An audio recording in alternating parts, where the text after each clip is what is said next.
Hello student, welcome temple learning classes. कैसे हैं आप सभी। आज की वीडियो में हम क्लास 7th का सोशल साइंस का मॉडल प्रश्न पत्र देखेंगे, जो कि आपके एनुअल एग्जाम के लिए मोस्ट इंपॉर्टेंट है 2023 के लिए। ठीक है, नेक्स्ट हम देखेंगे कि आपका जो वैकल्पिक प्रश्न है, जो ऑब्जेक्टिव टाइप्स क्वेश्चन हैं, वो आपके 1 से 10 तक 1 नंबर में पूछे जाने हैं। तो जैसा कि आप सभी एनुअल एग्जाम अभी दे रहे हैं, तो उसके दृष्टिकोण से आपका ये मॉडल पेपर बहुत ही आपके लिए इम्पॉर्टेंट साबित होगा। चलिए नेक्स्ट फटाफट से स्टार्ट करते हैं। आपके वैकल्पिक प्रश्न, पहला प्रश्न है आपका, अरब भूगोलवेत्ता अल इदरीसी ने भारतीय महाद्वीप का मानचित्र किस ईस्वी में बनाया था? तो 1154 ईस्वी में अरब भूगोलवेत्ता अल इदरीसी ने भारतीय महाद्वीप का मानचित्र बनाया था। नेक्स्ट है, इनमें से कौन सा नगर चाहमानों के नियंत्रण में आता है? तो कन्नौज और इंद्रप्रस्थ दोनों ही चाहमानों के नियंत्रण में आता है। नेक्स्ट है आपका, दिल्ली के सुल्तानों के शासनकाल में प्रशासन की भाषा खालिस्तान थी। तो दिल्ली के सुल्तानों की प्रशासनिक भाषा क्या थी? आपकी फारसी। ठीक है, नेक्स्ट है आपका, औरंगजेब ने एक खालिस्तान में एक लंबी लड़ाई लड़ी। तो दक्कन में औरंगजेब ने एक लंबी लड़ाई लड़ी। नेक्स्ट क्वेश्चन है, इनमें से कौन सा मानव निर्मित पर्यावरण है? तो इसका आंसर हो जाएगा सड़क। नेक्स्ट, द्रवित मैग्मा से बनी सेल है आग्नेय शेल। 7वें नंबर का प्रश्न है, इनमें से कौन सी समुद्री तरंग की विशेषता नहीं है? तो समुद्री तरंग की विशेषता नहीं है सेल। ठीक है, नेक्स्ट क्वेश्चन है, काई लाइकेन पाए जाते हैं, काई एवं लाइकेन पाए जाते हैं कहाँ? टुंड्रा वनस्पति में। ठीक है, नेक्स्ट क्वेश्चन है, इनमें से कौन सा संचार का माध्यम नहीं है? तो किताब संचार का माध्यम नहीं है, मोबाइल, अखबार, पत्रिका, ये सारे संचार के माध्यम है, किताब पढ़ने का माध्यम है। ठीक है, इनमें से कौन सी लोकतांत्रिक राज्य की विशेषता है? तो समानता, स्वतंत्रता, बंधुत्व, ये सभी किसकी लोकतांत्रिक राज्य की विशेषता है। इस प्रकार से आपके वैकल्पिक प्रश्न समाप्त होते हैं, जो कि सारे ही मोस्ट इंपॉर्टेंट है आपके एग्जाम के लिए। नेक्स्ट क्वेश्चन है आपका 11वां, जातियों के मामले कैसे नियंत्रित किए जाते थे? समाज में अपने सदस्यों के व्यवहार को नियंत्रण में करने के लिए जातियां एवं अपने अपने नियम बनाती थी। इन नियमों का पालन जाति के बड़े बुजुर्ग की एक सभा करवाती थी, जिसे कुछ इलाकों में जाति पंचायत कहा जाता था। लेकिन जातियों को अपने गांवों के रिवाजों का पालन भी करना पड़ता था। ठीक है, नेक्स्ट प्रश्न है 12वां, मनसबदार और जागीर से में क्या संबंध था? तो इसका उत्तर है, मुगलों की सेवा में आने वाले नौकरशाह मनसबदार कहलाते थे। मनसबदार अपना वेतन राजों से एकत्रित करने वाली भूमि के रूप में पाते थे, उन्हें जागीर कहते थे। ठीक है, मनसबदार अपनी जागीरों पर नहीं रहते थे और ना ही उन पर प्रशासन करते थे। उनके पास अपनी जागीरों से केवल राजस्व एकत्रित करने का अधिकार था। यह राजस्व उनके नौकर उनके लिए एकत्रित करते थे। ठीक है, नेक्स्ट है आपका क्वेश्चन 13वां, मद्रास जैसे बड़े नगरों में स्थित ब्लैक टाउन्स में कौन रहता था? मद्रास जैसे बड़े नगरों में स्थित ब्लैक टाउन्स में व्यापारी, शिल्पकार, औद्योगिक मजदूर एवं अन्य क्षेत्रों में काम करने वाले मजदूर रहा करते थे। ठीक है, नेक्स्ट प्रश्न है 14वां, अवध और बंगाल के नवाबों में जागीरदारी प्रथा को हटाने की कोशिश क्यों की? तो अवध और बंगाल के नवाबों ने जागीरदारी प्रथा को हटाने की जो कोशिश इसलिए की, पहला कारण है, अवध और बंगाल के नवाब मुगल शासन के प्रभाव को कम करना चाहते थे। दूसरा है, दोनों ही जागीरदारी व्यवस्था को संदेह की दृष्टि से देखते थे।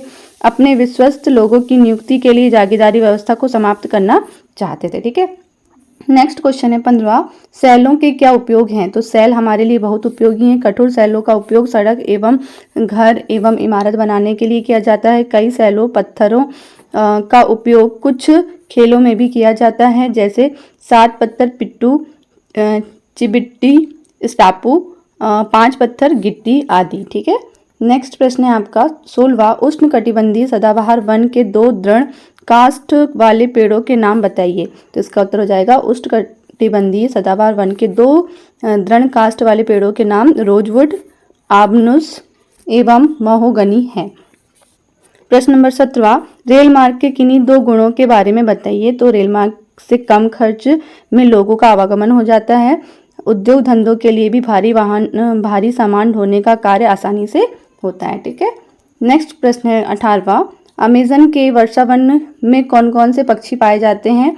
तो अमेज़न के वर्षावन में मुख्यतः टूकन, गुंजन पक्षी, रंगीन पक्षती वाले पक्षी एवं बड़ी चोंच वाले पक्षी पाए जाते हैं। ठीक है, नेक्स्ट प्रश्न है 19वां।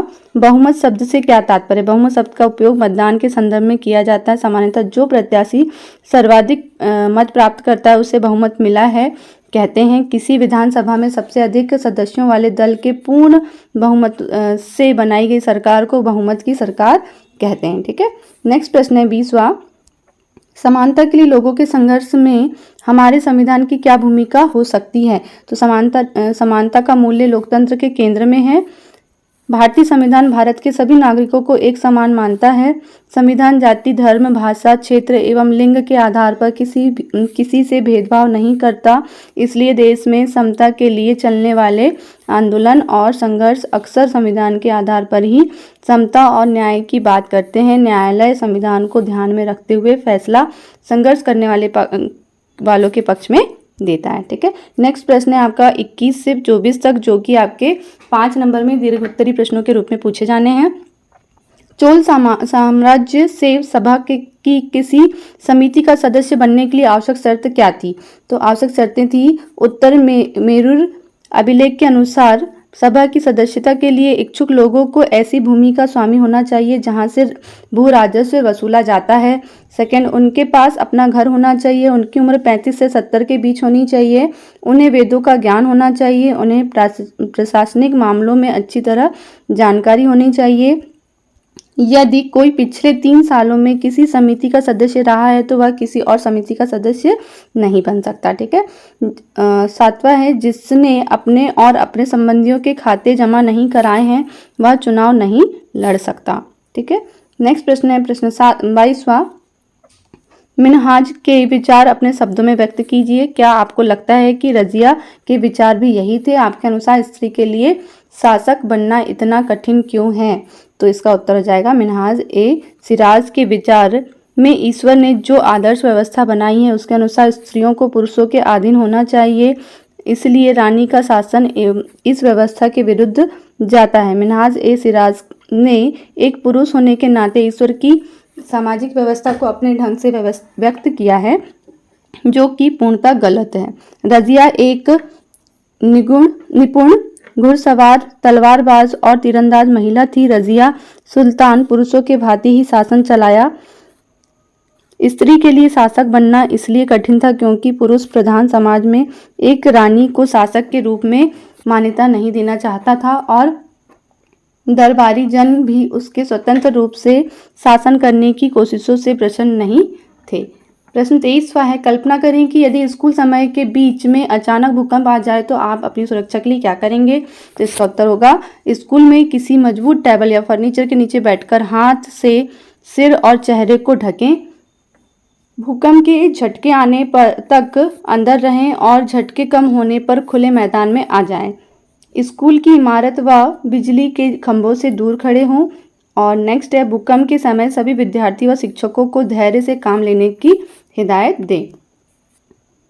नेक्स्ट प्रश्न है लास्ट, जो कि 24वां है। जब आप बीमार होते हैं तो कहा जाता है क्या आपको किसी कठिनाइयों का सामना करना पड़ता है? अपने अनुभवों के आधार पर एक अनुच्छेद लिखिए। ठीक है। तो ये आपको अपने शब्दों में लिखना है, फिर भी हम आपको बता दे रहे हैं। सरकारी अस्पतालों में सर्वप्रथम रजिस्ट्रेशन अर्थात पर्चा बनवाने के लिए लंबी लाइन खड़ा होना पड़ता है। तत्पश्चात डॉक्टरों को दिखाने के लिए फिर से लंबी लाइन का सामना करना पड़ता है। जांच परख के बाद डॉक्टरों द्वारा विभिन्न जांच जैसे ECG, रक्त परीक्षण, मूत्र परीक्षण इत्यादि करवाने के लिए भी यहाँ लंबी लाइन में खड़ा होना पड़ता है और परीक्षणों की रिपोर्ट के लिए भी कई दिनों तक इंतजार करना पड़ता है। नेक्स्ट है, डॉक्टरों द्वारा दवाई लिखी जाती है, उनमें से कई दवाइयाँ अस्पताल में नहीं मिलती, उन्हें बाहर जाकर दुकानों से खरीदना पड़ता है। इस प्रकार की परेशानियाँ हमें देखने को मिलती हैं। वीडियो आपको कैसा लगा प्लीज़ कमेंट बॉक्स में बताइए और वीडियो को लाइक करना और चैनल को सब्सक्राइब करना ना भूलें। Thanks for watching. मिलते हैं नेक्स्ट वीडियो में।